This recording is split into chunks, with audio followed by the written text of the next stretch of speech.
Who is that? Who is... That is Sirius Black, that is.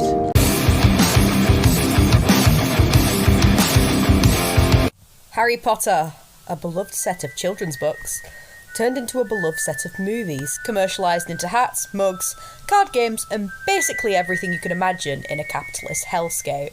Harry Potter, a source material with problematic representations of religions, cultures, races, and identities.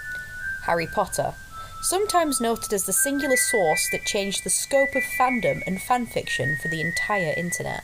An entire source material written by somebody infamous for having transphobic views.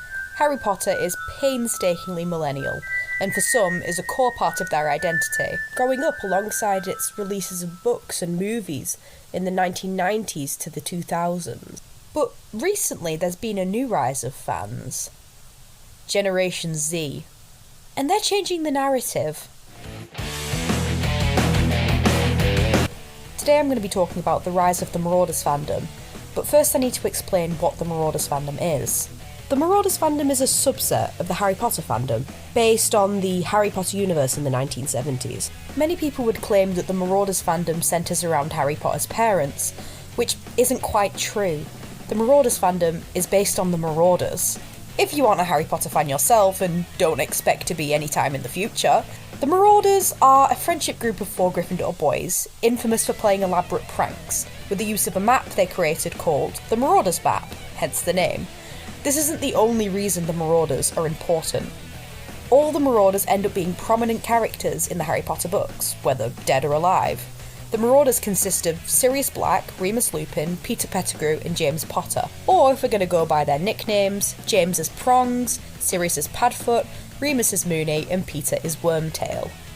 But this video isn't to go into the specific antics of the Marauders and their specific canons and headcanons and the entire lore, because that would take hours. This video is to talk about how a fandom completely changed itself in order to fit a need for representation. The Harry Potter fandom has always been queer. The most popular ship on Archive of Our Own is still Drarry, a gay ship between Harry Potter and Draco Malfoy. Even 25 years after the publishing of the first book, and almost 13 years after the last movie came to the big screen, there are still hundreds of queer Harry Potter fanfictions being updated and published every single day.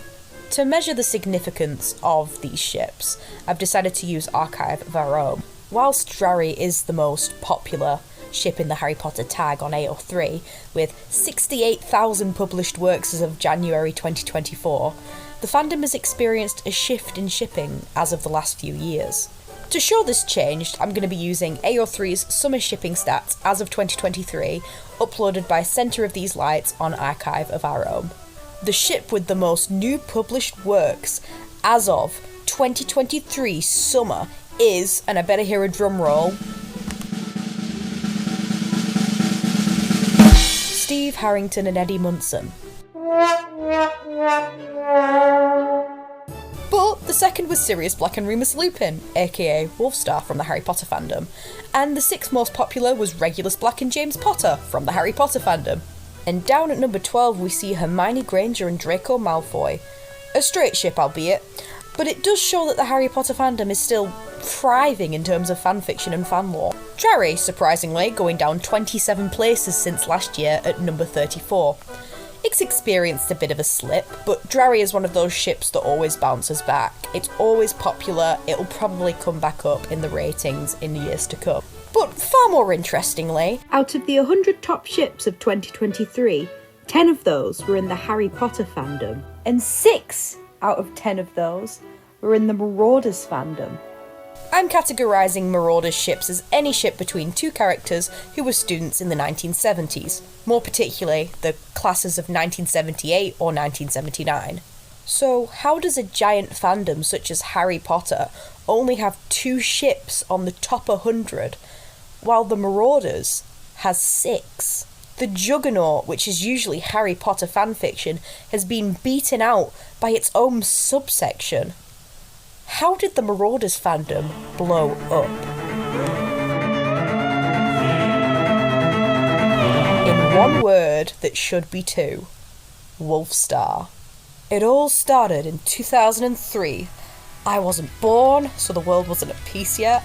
The top song was Bring Me to Life by Evanescence. Hot Topic was probably having a field day. But more importantly, the book for The Prisoner of Azkaban had been published 4 years beforehand, introducing both the Wolf, Remus Lupin, and the Star, Sirius Black. And with the third Harry Potter movie in production, depicting that very book, a famous case for Wolfstar was published. This was exemplified by the publishing of the fifth book, The Order of the Phoenix, that showed both Sirius and Remus buddying it up as platonic roomies, while also sending one of them to the pit of Kill Your Gaze. Anyway, the famous case for Wolfstar, called the case for R/S, or Remus/Sirius, created by the user, I'm going to pronounce this wrong, Elwing Ackline. I'm not laughing at the name, I'm laughing at my terrible pronunciation. It was uploaded onto LiveJournal, showing every single instance of our favourite duo showing a fandom's favourite thing, queer subtext. The other names for the ship were The One True Way, Puppy Love, HMS Wolfstar, and wow, you have a point there. That's what Elwing said, not me. Speaking of Elwing, they used direct quotes from the source material in order to prove Wolfstar. Well, they don't claim to prove Wolfstar, more so unearth the implicit subtext. Now here, I present to you a dramatic reading of a paragraph from Harry Potter. Professor Lupin, Harry said, if you knew my dad, you must have found Sirius Black as well. Why is your Scouser? Lupin turned very quickly. What gives you that idea? He said, sharply. Nothing, I just mean, you know the friends at Hogwarts too? Lupin's face relaxed. Yeah, I do, he said shortly. Or I thought I did. You'd better get off, Harry. It's getting late. It's important to note that while setting up the case for R/S, Elwing started by showing that Remus Lupin had a lot of self-control. He was a controller of the wolf, I guess you could say. Elwing unpacks that original quote by saying word for word, "Wow, there's so much in this. I'll try to deal with it in an organised way, turning very quickly, speaking sharply."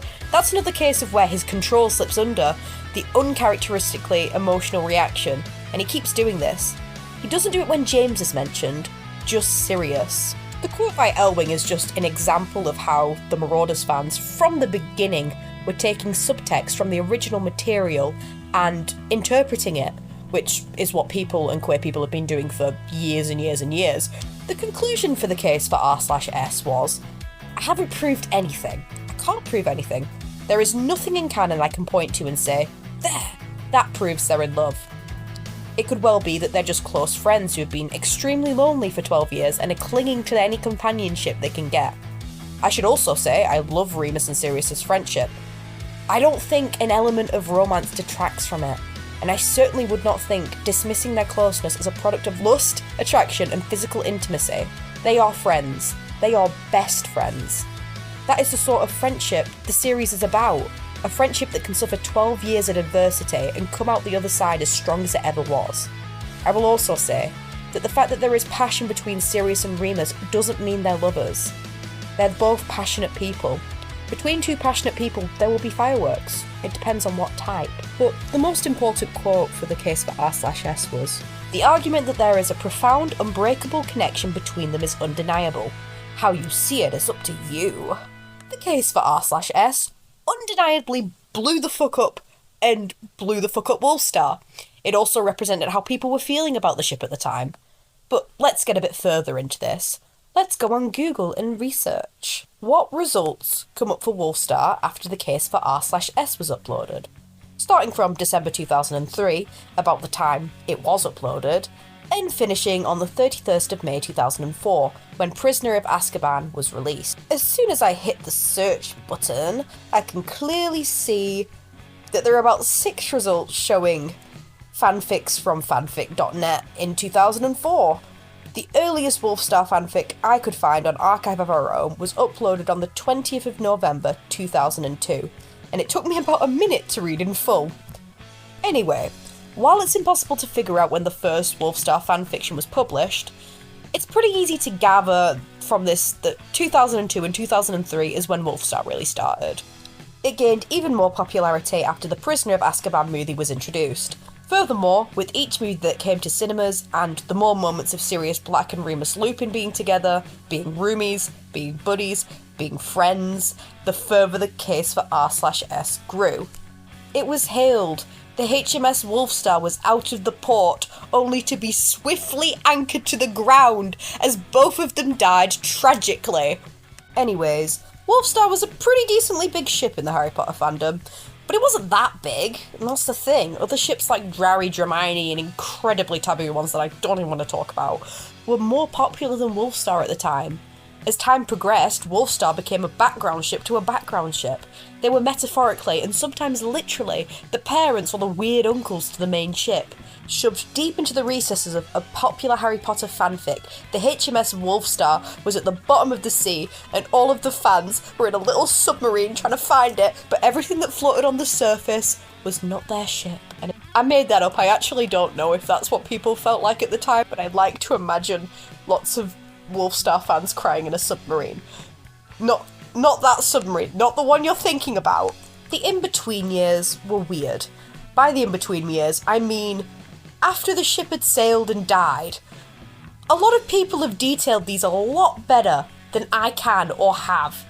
But a quick overview shows characters of the Marauders fandom were moulded and fan-casted.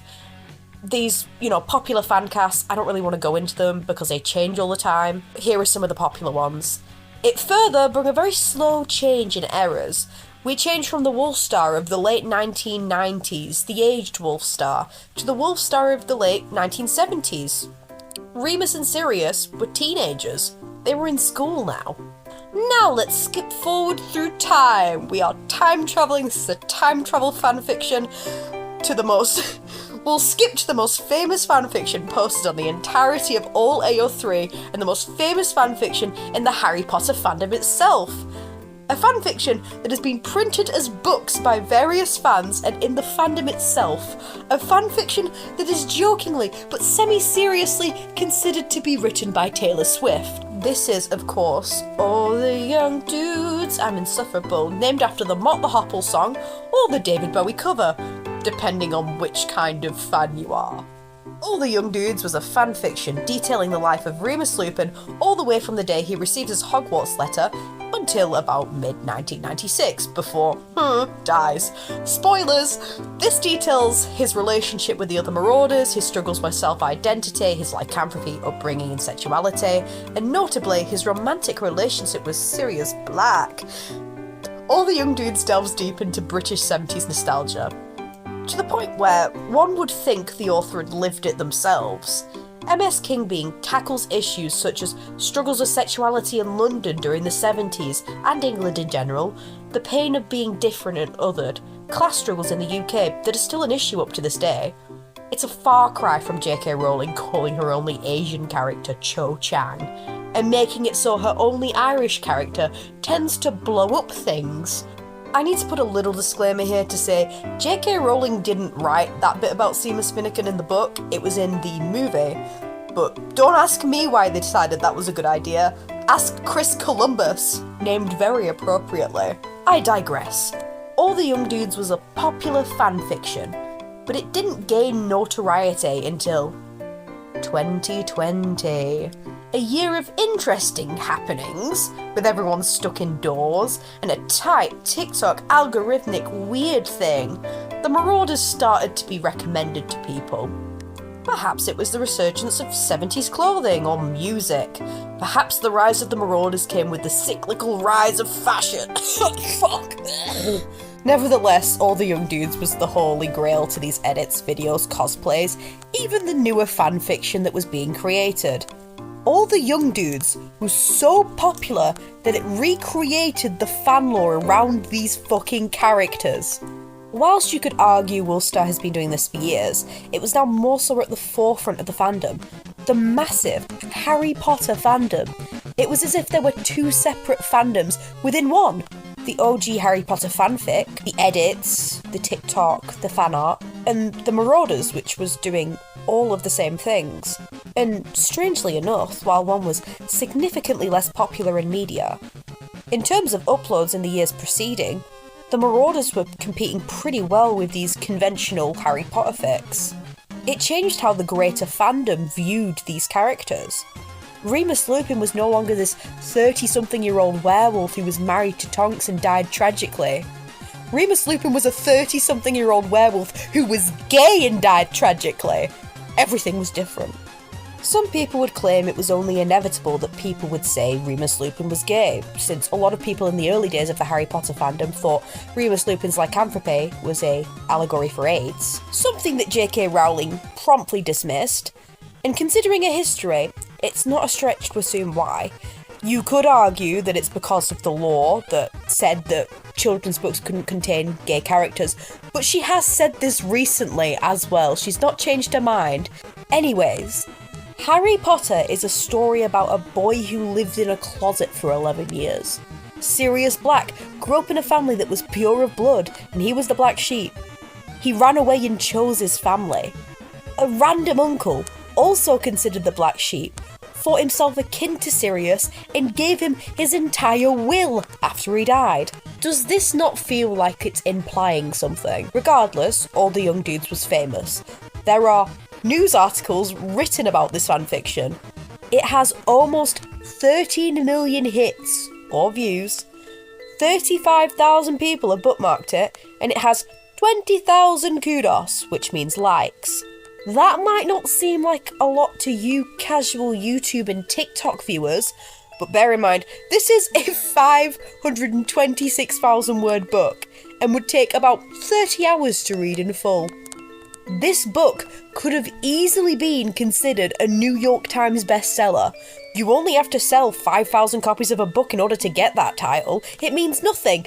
This book has been read or casually scrolled through upwards of 13 million times. People have capitalised off this book. People have made Etsy shops selling All the Young Dudes merch. Quotes from the books have been sewed onto jumpers, stickers, basically everything your small fandom would ever need. Sadly, I'm not here to argue the ethical nature of capitalising off a free published work without a heads up from the author. Speaking of the author, MS King being 89 disappeared. And that is where part 1 finishes. Drumroll. Oh my god, what a cliffhanger. Part 2 will probably be out in the next 2 weeks-ish, maybe a week if I'm feeling very motivated. It's not going to be as long of a video, and there's going to be a long credits for all of the artists I use and TikTokers. But if you made it this far, comment, "I'm so sad Reggie drowned, RIP," so I know that you watched the whole video, and I like your comment. Okay, bye!